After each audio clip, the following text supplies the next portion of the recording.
오늘 이곳에서 9일차 황교안 대표님께서 24시간 농성하시고요. 그리고 그동안 청와대 앞에서 진짜 삭풍 속에 8일차 단식 투쟁하시다가 병원에 구성됐습니다. 그 결기로 지금 많은 외국 시민들이 한국 땅을 지지 많이 보내고 있습니다. 이 상황에 대해서 말씀해 주세요. 예, 지금 우리 황교안 대표님께서는 사실 목숨을 건 투쟁을 지금 하고 계십니다. 조금 전에 말씀하셨지만 청와대 사랑채 앞에 단식을 할 때는 정말 아무런 장비도 없고 텐트도 처음에 치려고 했지만 거적대기 하나도 제대로 못 들어오게 경찰이 막았습니다. 그래서 첫날 밤부터 완전히 아무것도 없는 상태에서 맨 땅에 정말 그야말로 노숙을 하셨습니다. 그래서 첫날부터 상당히 많은 체력 소모가 있었고 그런 상태에서 그 추운 겨울에 아무런 장비도 없이 9일을 8일을 연속해서 단식을 했습니다. 그리고 사실 단식을 할 때는 소금과 그다음에 일부에서는 미네랄 워터라든지 일부 그런 몸에 보충을 해가면서 하는 것이 운동권에 많이 만연화되어 있고 일반적인 상황이라고 합니다. 그럼에도 불구하고 우리 황교안 대표께서는 사실은 물밖에 드시지 않았고요. 그런 상태로 8일을 버티셨다는 것은 정말 완전히 그 어마어마한 의지가 아니면 정말 있을 수가 없는 그런 상황입니다. 우리 대표님께서 표현하시기를 목숨을 걸고 싸운다고 하셨는데 정말 목숨 걸고 대한민국의 자유민주주의를 지키기 위해서 지금 싸우고 계십니다.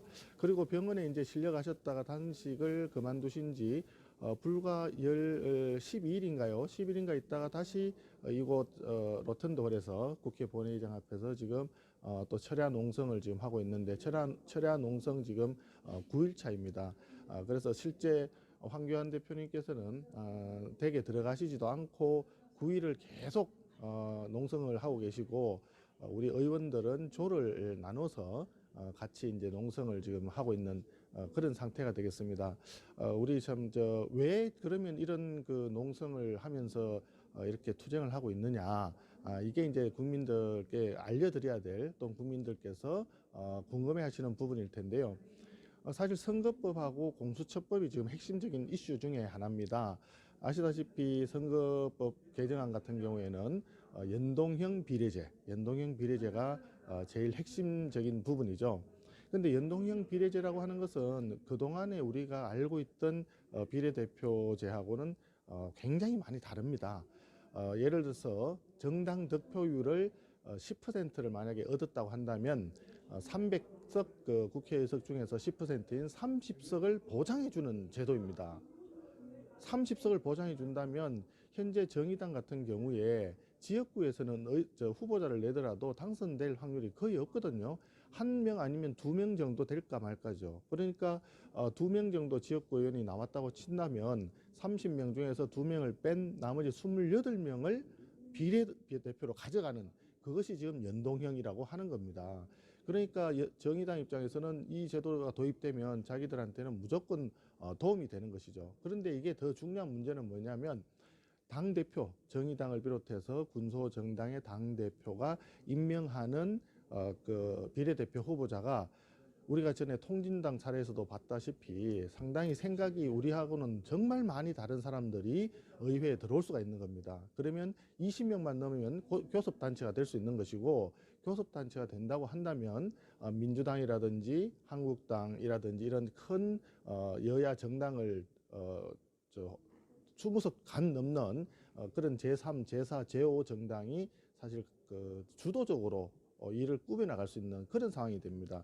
만일 예를 들어서 우리가 지금 걱정하는 자유민주주의를 부정하고 또는 훼손하려고 하는 그런 세력이 군소정당으로 해서 교섭단체를 만약에 구성하게 된다면 우리 대한민국의 미래가 과연 보전이 되겠습니까? 그렇기 때문에 우리 자유한국당에서는 우리 자유대한민국의 기본 질서를 완전히 망가뜨리려고 하는 연동형 비례대표제 이 부분에 대해서는 우리가 반대를 하고 있는 상황인 거죠. 그리고 또 공수처법도 마찬가지예요. 잘 아시다시피 민주당에서는 이렇게 얘기합니다. 고위공직자라든지 판사라든지 검사라든지 이런 분들이 비리가 있고 부정부패가 있으면 그런 걸 수사를 해야지 왜 그런 거를 한국당에서는 반대를 하느냐 이렇게 얘기를 합니다. 우리가 고위공직자들의 부정부패라든지 비위 조사하는 걸 부정하는 게 아닙니다. 그것을 반대하는 이유는 전혀 없습니다. 우리 한국당에서도 고위공직자들이 법에 맞게끔 정상적으로 정당하게 행동하는 것을 당연히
아유 죄송합니다.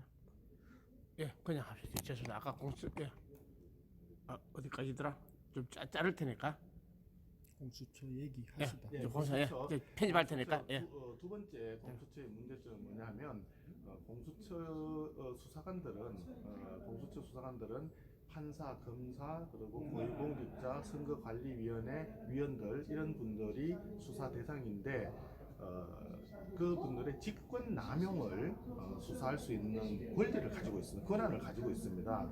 말하자면은 판사가 어떤 안건을 판결을 하는 데 있어서 정권에 유리한 판결을 내리는 판사에 대해서는 보지 않고 정권에 불리한 판결을 내리는 판사에 대해서는 판결 내용에 대해서도 이거 직권 남용한 거 아니냐 이렇게 또 할 수가 있는 겁니다.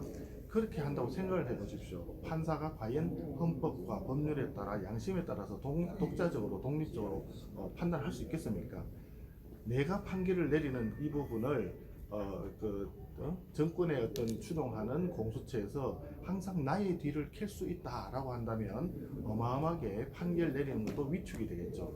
그리고 아시다시피 지금 선거가 한 4개월도 채 남지 않았는데 선거관리위원들을 또 직권남용으로 조사를 할 수 있는 것이 권한이 공수처에 있습니다. 그러면 선거관리가 과연 중립적이고 객관적으로 될 수 있겠느냐 이런 문제가 생기는 것이죠. 그래서 공수처법에 대해서도 문제가 있다 해서 이걸 반대를 하고 있는 겁니다.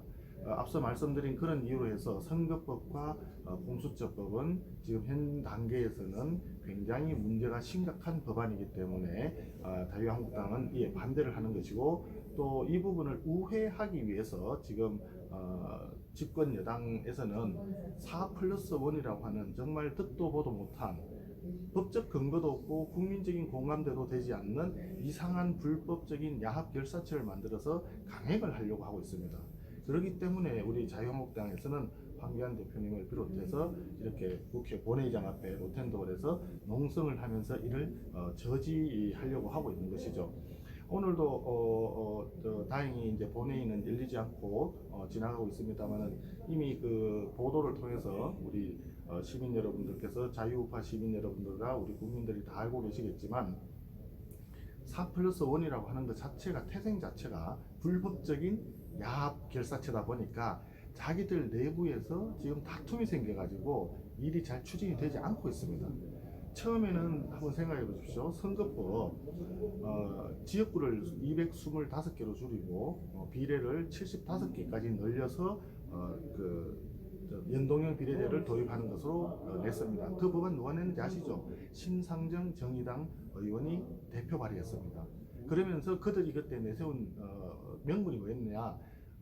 선거개혁이었죠. 선거개혁. 그 지역구 지역별 어떤 그 편차라든지 이런 부분들을 없앨 수 있고 아주 좋은 제도다라고 해서 자기들끼리 합의를 해서 올렸습니다. 그런데 225개하고 75개의 비례로 해서 안을 올렸는데 당시에 심상정 의원이 뭐라 그랬습니까? 국민은 알 필요도 없다. 자기도 모른다. 아니 대표 발의한 의원도 모르고 국민은 알 필요도 없다고 하는 깜깜이 묻지마 선거법을 그냥 국회에서 통과시키겠다고 합니다. 그래서 우리 자유한국당에서는 이 부분을 문제를 제기를 했던 것이고요. 그런데 지금 와서는 이분들이 뭐라고 합니까? 225개에다가 75개 하는 원안에 대해서 본회의에 상정해서 표결하겠다고 하니까 대표 발의한 심상정 의원이 또 강력하게 반대를 하고 있습니다. 코미디 아니겠습니까 이것이? 그러니까 심상정 의원 본인이 반대하는 법을 자기가 대표 발의했는데 그러니까 이 법 자체가 근본적으로 원천적으로 문제가 있는 법이기 때문에 이건 말이 안 된다는 것을 스스로 자복하는 것입니다.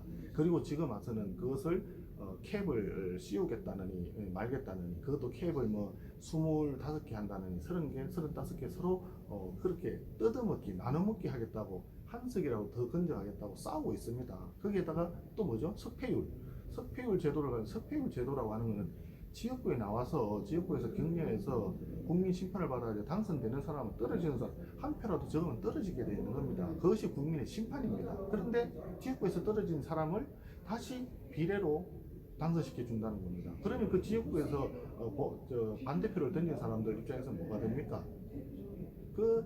이런 제도를 석패율 제도를 하겠다고 하는 것은 결과적으로 정말 정계에서 이제는 스스로 거취를 결정해야 될 각 군소 정당의 대표급에 해당되는 이분들의 금배지를 연장시켜 주기 위한 야합에 불과한 꼼수입니다. 꼼수. 그렇기 때문에 이런 석패율 제도는 말이 안 된다 이렇게 생각하고 그랬더니 이제 민주당에서도 석패율 제도는 좀 곤란하다 제고해 달라라고 군소 야당들이 얘기했지 않습니까? 그러니까 군소 야당에서는 또 안 된다 석패율 제도는 해야 된다 단 6자리라도 석패율제를 좀 인정해 달라 이런 식으로 또 액을 복구하고 있습니다. 참 가관입니다. 가관. 이런 식으로 지금 하고 있는 것이 의석 하나를 더 챙기기 위해서 싸움을 하고 있는 것이 소위 말하는 4+1 불법 야합 결사체의 민낯입니다. 이런 것을 국민들이 지금 다 보고 계십니다. 우리 국민들은 굉장히 현명하다고 저는 생각을 합니다. 현명한 판단을 하실 거라고 생각하고 우리 자유한국당은 오늘도 이곳 롯텐더홀에서 철야 농성을 이어가도록 하겠습니다. 네, 네. 지금 이 유튜브를 해외에 계신 교포들 많이 보고 계시거든요. 해외에 계신 교포들하고 외국 우파들께 한 말씀 해주세요. 예. 참 우리 해외에 계신 우리 교포 동포 여러분들에게는 참 국내에서 좀 행복하고 또 미래지향적이고 아름다운 소식을 전해드려야 되는데 어쩌면 모르겠습니다. 해외에서 그 매체를 볼 수 있는 것이 KBS라든지 뭐 그런 한정된 매체밖에 접하지 못할 것으로 생각이 됩니다. 그런데 잘 아시다시피 지금 현재 우리 방송들은 거의 대부분의 방송들이 그 권력에 지금 잡혀 있습니다.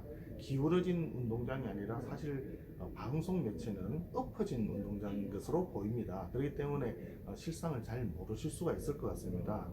공수처법과 그 다음에 연동형 비례대표제는 정말 대한민국의 대한민국의 기본 질서를 부정하는 그런 제도입니다. 잘 아시지 않습니까? 지금 공수처라고 하는 이런 기관을 슈퍼 괴물 같은 이런 기관을 가지고 있는 나라는 몇 나라 없습니다. 예를 들어서 북한이나 중국처럼 공산주의, 전체주의 이런 독재 국가에서나 간혹 사례가 보입니다. 거기에다가 연동형 비례대표제 하고 있는 나라 흔히 이제 민주당에서 얘기를 하죠. 독일 같은 선진국에서 쓰고 있는 제도가 연동형 비례대표제인데 왜 우리 대한민국에 들어오는 걸 한국당이 반대하느냐 얘기합니다. 독일은 그 이유가 있습니다. 잘 아시다시피 독일 같은 경우에는 사실 나치라고 하는 히틀러가 들어와 가지고 엄청난 세계적인 불행을 가져왔습니다. 그렇기 때문에 특정 집단, 특정 정파의 권력을 독점적으로 주는 것이 대단히 위험하다는 그런 굉장히 가슴 아픈 그런 역사적인 교훈이 있는 겁니다. 그래서 특정 정파가 독주하지 못하게 다당제를 선호했던 것이고 그 결과물이 연동형 비례제라고 알려져 있습니다. 그래서 지금도 보시면 독일은 항상 다당제를 해서 여러 정당이 협의를 해서 연정을 구성하도록 되어 있습니다. 특정 개인 정파, 개인이나 특정 정파에게 권력을 집중시켜주지 않고 있는 거죠. 그래서 다당제를 하기 위한 그런 다당제를 도입하게 된 역사적 연유가 있는 것인데 우리 대한민국 한번 생각해 보십시오. 우리 대한민국은 반만년 역사를 가지고 있는데 우리가 뭐 단 한 번이라도 정말 어떤 주변 국가를 괴롭힌 적이 있습니까? 수천 번 침략은 받았지만 우리가 나서서 어떤 옆에 이웃된 나라를 공격하거나 한 경우는 정말 손꼽을 정도로 아주 적은 상황입니다. 그 정도로 평화를 사랑했던 우리는 특정 개인이나 정파한테 그 독점적인 권력을 줌으로써 이웃을 괴롭힌 예가 없죠. 그런 상황에서 대한민국은 평화와 자유민주 중심으로 해서 대한민국을 건립을 건국을 했는데 독일하고 우리를 같은 그런 차원에서 비교해서 연동형을 얘기하는 것은 대단히 적절치 않은 비유이다 이렇게 생각하고 독일을 제외하고는 연동형 비례제를 도입한 나라는 한두 나라에 불과한 것으로 알고 있고 나라 이름도 기억하지 못할 정도로 전 세계 역사 교과서나 우리 전 세계에서 이름이 없는 정말 존재 자체가 희미한 그런 나라 한두 나라에 불과하다 하는 점을 다시 한번 강조를 하고요. 또 유럽의 그 어디 제가 국가 이름은 지금 생각이 나지 않는데 그 나라도 도입을 2005년도에 도입을 했다가 결과적으로는 잘못된 제도이구나 해서 그 다음에 바로 그걸 바꿔서 폐기했던 그런 제도가 연동형 비례제입니다. 그렇기 때문에 앞으로도 대한민국에서는 연동형 비례제를 얘기하는 것은 대단히 적절치 못한 그런 발언이다. 그런 정책이다. 그런 제도이다. 이렇게 생각합니다. 해외에 계신 동포 여러분, 대한민국이 여러분들에게 조금 더 나은 모습으로 또 여러분들이 우리 자유 대한민국 우리 고국을 생각할 때 정말 가슴 뿌듯한 긍지와 자긍심을 가질 수 있도록 대한민국이 더 발전될 수 있도록 저희들 열심히 하겠습니다. 해외에서도 정말 우리 자유한국당을 많이 좀 사랑해 주시고 우리 대한민국의 발전을 위해서 힘을 좀 보태 주시고 마음을 좀 모아 주시기를 간곡하게 비름하지 않습니다. 네, 의원님은 경제 전문가신데요. 소득주도 성장의 실체에 대해서 간단하게 좀 말씀해 주세요. 소득주도 성장의 실체. 소득주도 성장 이거는 정말 소득주도 성장이 아닙니다. 정말 처음에 저희들이 이렇게 얘기했죠. 세금 중독 성장이다 이렇게 얘기했죠. 소득주도 성장은 정말 잘못된 정책입니다. 기본적으로 처음 출발을 이렇습니다. 굉장히 그 소득이 낮은 사람들에게 소득을 높여주면 임금을 좀 올려주면 이분들이 그 소득이 늘어난 걸 가지고 지출을 많이 하고 소비를 늘리기 때문에 그로 인해서 투자가 일어나고 전체적으로 국민소득도 커질 수 있다 이렇게 얘기를 했는데 사실은 그것이 아니라 이것은 정말 말이 마차를 끌어야 되는데 마차가 말을 끄는 그런 개념 앞뒤가 안 맞는 얘기입니다. 전 세계 어디에도 소득주도 성장을 해서 성공했다는 사례가 없고 경제학 교과서에 어디에도 나오지 않는 그런 상상을 초월하는 정말 대한민국 한 번도 가보지 못한 나라를 만들겠다는 문재인 대통령 취임사도 있었습니다만은 대한민국 경제를 망치고자 하는 정책이다 이렇게 생각을 합니다. 소득을 올려주는 주체는 누구냐? 기업입니다. 기업이 그 근로자들에 대해서 임금을 더 줘야 되는 겁니다. 그런데 기업의 입장에서는 그 돈을 올라간 최저임금을 받는 그 근로자는 굉장히 그 해피할지 모르지만 그 돈을 주는 주체인 기업 입장에서는 경비가 그만큼 늘어나는 거죠. 그런데 소득주도 성장을 한다고 최저임금을 지난 2년 사이에 30% 가까이 올렸습니다만은 30% 정도의 임금을 더 줘야 되는 기업체 입장에서는 경비가 어마어마한 부담이 되는 거죠. 지금 그 수입이 있다 하더라도 그 기업체의 실질 소득이 그만큼 늘어나는 건 아니거든요. 그러다 보니까 많은 기업들이 어떻게 했습니까? 결과적으로 임금을 다 올려주기가 어려우니까 5명의 그 고용된 인원이 있는 식당에서 식당 아줌마들 5명 중에 도저히 안 되겠다. 3명만 남고 2명은 나가라. 이런 결과가 나왔잖아요. 심지어는 저 편의점 같은 경우에는 아르바이트 학생을 쓰는데 아르바이트 학생 쓰는 것보다는 나가라. 대신 내가 24시간 집사람하고 또 애들하고 하겠다. 직접 하겠다. 이런 경우도 있었지 않습니까? 그래서 그때 나왔던 얘기가 신종 시럽 3종 세트라고 했잖아요. 식당 저 주방 보조보는 아주머니들 식당에서 사라졌어요. 편의점에서 아르바이트하는 학생들, 젊은 청년들이 사라졌어요. 또 아파트 경비서는 아저씨들 다 사라졌지 않습니까? 그래서 신종 시럽 3종 세트라는 말까지 나올 정도로 그렇게 경제가 어려워진 겁니다. 소득 주도 성장한다고 해서 최저임금 올렸더니 긍정적인 요인이 90%라고 하는 말도 안 되는 그런 그 보고서를 냈던 사람이 지금 통계청장으로 그 공로를 인정받아서 통계청장을 갔는데 대통령이 그걸 직접 얘기했습니다. 90% 긍정 요인이다. 그게 어떤 경우냐? 노동시장에서 실업으로 나가지 않고 살아남은 사람은 앞서도 말씀드렸지만은 150만 원 받던 사람이 180만 원 받고 200만 원 받으니까 그것은 다 긍정적으로 나타나죠. 근데 조금 전에 말씀드렸듯이 상당수는 노동시장에서 쫓겨났습니다. 그래서 실업률이 사상 최고로 올라갔지 않습니까? 그 부분은 생각하지 않고 근로소득이 남아있는, 살아있는 이 사람들만 가지고 계산하니까 90% 긍정적이다. 이렇게 얘기하는데 이거는 정말 해석을, 경제를 보는 종합된 어떤 해석이 아니라 자기가 보고 싶은 것만 보고 믿고 싶은 것만 믿는 그 편협된 생각이다. 그래서 잘못된 판단을 하고 거기에 따라서 지금도 어젠가요? 대통령이 또 그래 얘기했죠. 지금도 경제는 잘 되고 있다. 옳은 방향으로 가고 있다.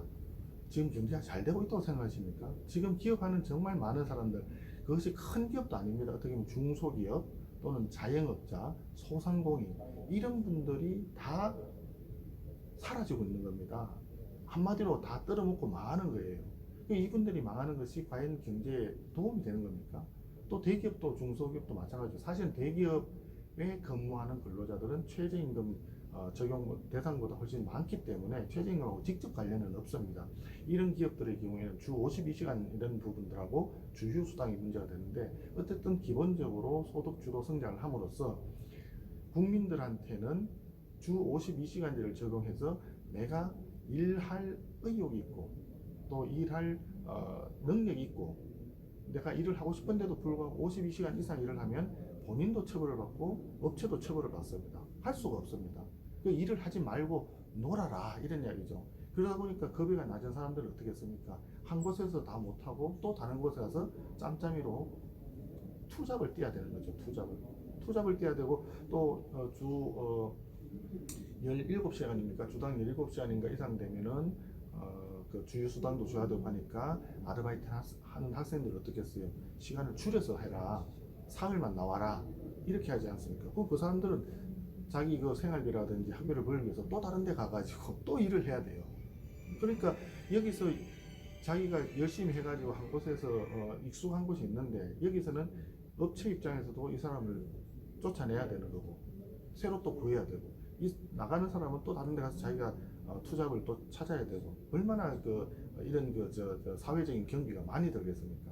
그런 점 때문에 경제 시스템 자체가 지금 굉장히 망가지고 있는 그런 상황입니다. 그런데도 불구하고 경제가 잘 되고 있다고요? 경제가 잘 되고 있는 게 어디 있습니까? 사실 지금 경제 지표 한번 보십시오. 우리 앞에 나타나는 경제 지표라는 지표는 지금 계속 최악의 그 신기록 행진을 지금 하고 있습니다. 수출 지금 이제 13개월 가까이 될 겁니다. 작년 12월부터 계속해서 마이너스입니다. 마이너스. 전년 대비 마이너스 성장, 역성장입니다. 역성장.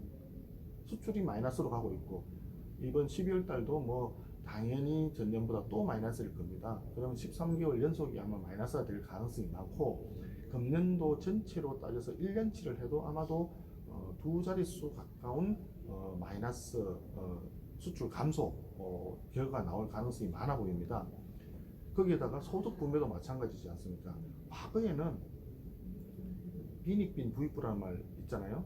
빈익빈 부익부라는 말은 없는 사람도 소득이 올라가고 있는 사람도 소득이 올라가는데 있는 사람이 훨씬 많이 올라가고 없는 사람이 적게 올라가다 보니까 점점 격차가 벌어진다 이런 이야기였는데 최근에 문재인 정권 들어와서는 한번 보세요. 없는 사람들은 소득이 오히려 줄었습니다. 있는 사람은 당연히 늘어나고요. 소득 격차가 사상 최대치로 벌어졌습니다. 소위 하위 20%와 상위 20% 간의 어떤 소득 5분위 배율이라고 하는 게 사상 최대치로 벌어졌는데, 이 정권에서는 없는 사람을 도와주기 위해서 한다라고 했는데요. 선한 의지가 있다고 해서 결과가 반드시 선한 건 아니거든요. 없는 사람 도와준다고 했는데 실제로 없는 사람 소득이 오히려 더 떨어졌다, 이런 이야기죠. 그래서 결론은 뭐냐?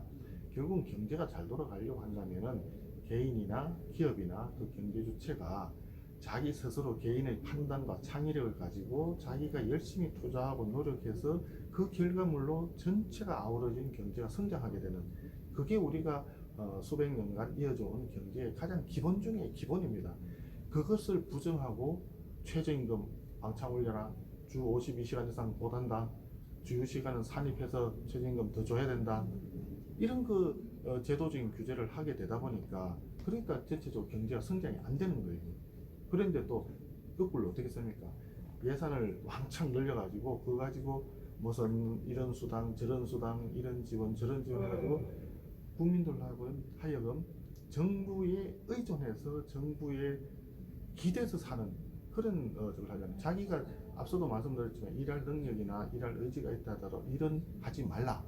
또 자영업자 열심히 하고 싶어도 자영업자 다 죽게 만들어. 그리고 정부가 주는 직고리 같은 어떤 아르바이트성, 단기 알바성 일자리 좀 늘려줬다고 그거 가지고 정부가 일자리 많이 늘렸다고 생색 엄청 내는데, 결국은 뭡니까? 경제에서 개인이나 기업의 창의, 그 다음에 자기 개인의 어떤 역량, 노력, 성실, 이런 가치를 망가뜨리고 그 정부에서 주는 돈 가지고 연명해라, 이런 이야기입니다. 그게 소득주도 성장이라고 하는 이 문재인 정권의 경제정책에 민낯인 겁니다. 결국은 저 사람들은 대한민국 경제를 좀 북돋아주고 키워주고 대한민국 미래를 준비하기보다는 자기들이 권력을 잡고 있는 요 기간 동안에 국민들로 하여금 알게 모르게 정부에 기대서 자기들이 계속 돈 쓰는 거, 여기에 열광하게끔 만드는, 한마디로 포퓰리즘에 빠져가지고, 포퓰리즘이라고 하면요 결국은 뭐냐, 마약 중독되는 거하고 똑같습니다. 한번 맛들이면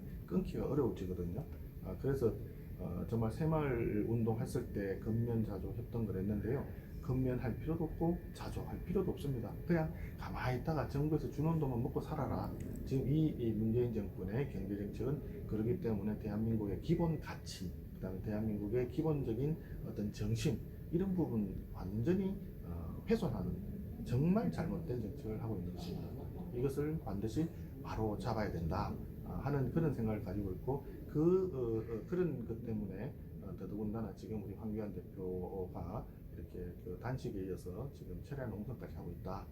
우리 자유우파 애국 시민들과 또 해외에 계시는 동포 여러분들과 또 우리 국내에 계신 모든 우리 국민들, 시민들께서도 이 문재인 정권에 어떻게 보면은 파국 열차라고 해야 될지 독재로 가는 열차라고 해야 될지 잘 모르겠습니다만은 정말 잘못된 경제정책도 바로 잡아야 된다.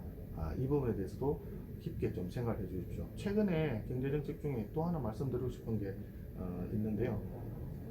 부동산 문제입니다. 이 문재인 정권 들어서 가지고 부동산 값이 얼마나 올랐습니까? 근데 올랐나 한번 생각해 보세요. 서울만 오르고 지방은 오히려 가격이 떨어집니다. 그렇다면 뭡니까? 거기에 맞는, 현장에 맞는 대책을 세워야 되는데 대출을 아예 막아버렸어요. 전체 대출을 막아버렸어요. 이게 자유시장 경제 체제에서 대출을 강제적으로 막는다는 이런 발상을 어떻게 할 수 있는지 모르겠습니다. 물론 대출을 많이 받아가지고 집을 사고 이렇게 하면 이제 투기의 우려가 있을 수 있고 여러 가지 문제점도 나타날 수 있지만, 대출을 막는다는 것은 그보다도 더 엄청나게 큰 규제이기 때문에 더 큰 심각한 문제가 발생할 수 있습니다.